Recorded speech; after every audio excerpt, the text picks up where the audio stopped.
के एपिसोड में परवेज़ सब लोगों को कहता है कि कौसर का तो सर मुंडवाना चाहिए और वो इशारा करता है सोफिया को। सोफिया साइड में रखी हुई कैंची लेती है और उसकी तरफ कौसर की तरफ जा रही होती है, लेकिन ये असद उसे देख लेता है और उसे रोकता है कि अम्मी आप ये क्या कर रही है। लेकिन वो असद को साइड में करती है और आगे बढ़ जाती है और कहती है इनका तो सर मुंडवाना चाहिए, इनके तो बाल काटने चाहिए। और यहाँ पे कौसर और सहर एक दूसरे को पकड़ के खड़ी होती है और सहर अपनी छोटी अम्मी को कह रही होती है कि ये आप क्या करिए।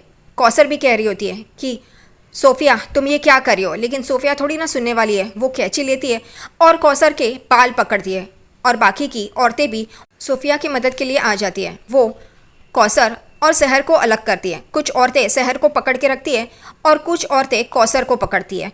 और ये सोफिया कौसर के बाल पकड़ के उसे काटने ही जा रही होती है, उतने में सहर वो औरतों से अपना हाथ छुड़ाती है, अपने आप को छुड़ाती है और अपनी अम्मी के पास आती है और अपनी छोटी अम्मी को धक्का मार देती है। वो नीचे गिर जाती है और उसके हाथ पे चोट आती है।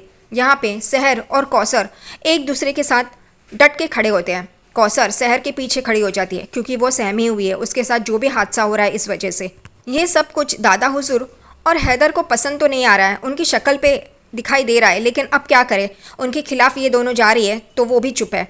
यहाँ पे कौसर दादा हुजूर को मुफ्ती शेर को कहती है कि आप ये गलत कर रहे हैं और आप चुपचाप इन लोगों की बातों में आ रहे हैं और इनकी बातें सुन रहे हैं। ये आपको शोभा नहीं देता, आपके होते हुए ये ऐसा ही होगा, कभी कुछ नहीं बदलेगा और औरतें ऐसे ही पिसती रहेंगी, उनको दर्द होता रहेगा। और वो दोनों जन वहाँ से जा रही होती है, तभी दादा हुजूर सहर को रुकाते हैं और कहते हैं सहर आप हमारे घर की दुल्हन है, आप अपनी अम्मी के साथ नहीं जा सकती। लेकिन सहर डट के खड़ी होती है और ऊंची आवाज़ में दादा हुजूर से कहती है कि हम किसी की दुल्हन बनना नहीं चाहते, हम अपनी अम्मी का साथ देंगे और अगर हमारी अम्मी अकेली भी हो तब भी हम उसका साथ देंगे। और अपनी अम्मी को देखती है और वो दोनों जन हाथ में हाथ डाल के वहाँ से निकल जाते हैं और सब लोग देखते रहते हैं। और फिर दादा हुजूर सारे माशरे के लोगों को कहते हैं अगर किसी ने भी इन दोनों का साथ दिया तो उसको कड़ी से कड़ी सज़ा होगी।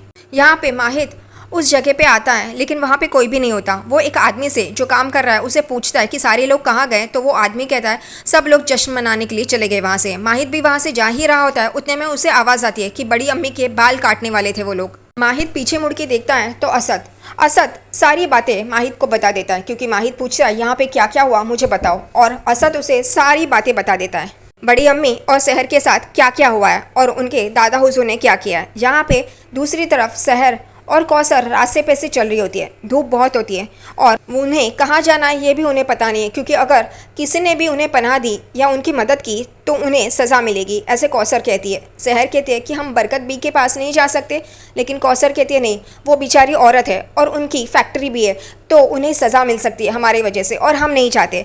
बैग्स इतनी हेवी होती है कि वो लोग चलते चलते थक जाते हैं। फिर सहर वो बैग उठा के अपने सर पे रखती है। कौसर पूछती है ये क्या कर रही हो, तो वो कहती है अब देखो हल्की हो गई है और धूप भी हमें नहीं लगेगी। कौसर भी वहीं करती है और वो जा रहे होते हैं, लेकिन एक जगह पे सहर को ज़रा सा चक्कर आने लगता है। यहाँ पे कौसर उसे रुकाती है और कहती है थोड़ी देर हम लोग यहीं पे रुकते हैं। उतने में पीछे से हॉर्न की आवाज़ आती है, वो लोग उस तरफ देखते हैं तो गाड़ी आ रही होती है और गाड़ी उनके सामने आके रुकती है और उसमें माहिद होता है। माहिद उन दोनों की बैग लेता है और अपने डिक्के में डालता है गाड़ी के।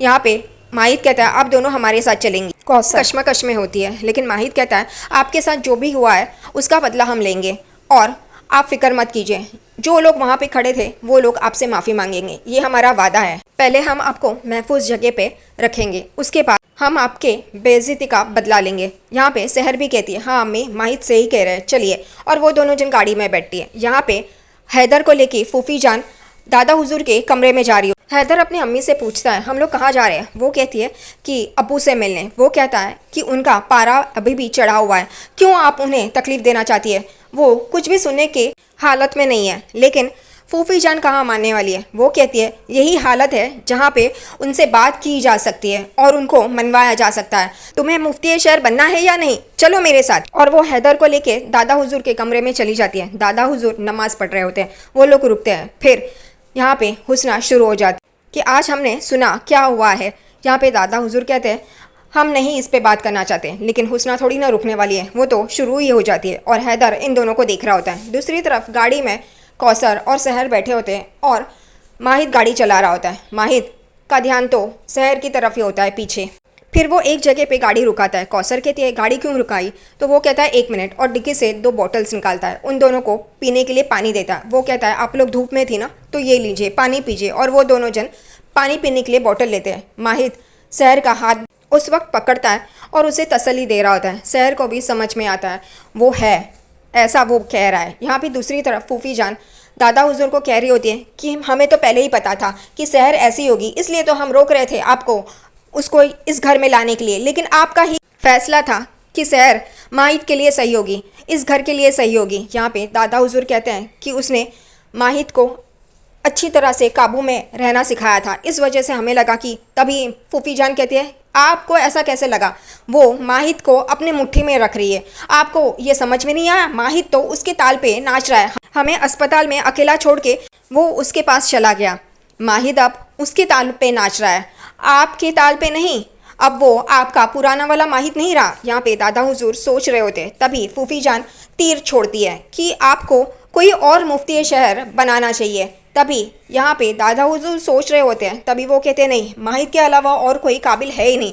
तभी हुस्ना फूफी जान हैदर का हाथ पकड़ती है और उसे आगे लेके आके बताने ही वाली होती है, लेकिन दादा हुजूर कहते बस बहुत हो गया। वो खड़े हो जाते हैं और कहते हैं मुफ्ती शहर तो माहिद ही बनेगा क्योंकि वो हमारा खून है। ये सुनते ही फूफी जान बहुत ही भड़क जाती है। वो आगे कुछ बोलने ही जा रही होती है, उतने में हैदर उसको रोकता है और कहता है अम्मी चलिए। यहाँ पे दादा हुजूर भी कहते हैं हमें आराम करना है, आप जाइए। तभी वो फिर से बोलने जा रही होती है, लेकिन हैदर उसे कहता है कि चलिए अम्मी अभी यहाँ से चलिए, और वो उसे वहाँ से लेके जाता है। माहिद कौसर और शहर को डॉक्टर साहब के यहाँ पे लेके आते हैं। कौसर कहती है ये तो डॉक्टर साहब का घर है, शहर भी कहती है। तभी माहिद कहता है हाँ, और वो गाड़ी से उतरता है। ये दोनों भी उतरते हैं। तभी शहर माहिद को कहती है अब्बू ने तो अम्मी और डॉक्टर साहब के बारे में क्या क्या बताया है और आप यहीं पे लेके आए। यहाँ पे माहिद कहता है इसी वजह से हम यहाँ पे लेके आए, क्योंकि डर किस बात का है, और ऐसा कुछ हुआ ही नहीं, और इस बात का हमें सबूत चाहिए, और वो सबूत यहीं से मिलेगा। इस वजह से आप दोनों को यहीं रहना होगा जब तक हमें सबूत नहीं मिल जाता और आपकी बेगुनाही साबित नहीं हो जाती।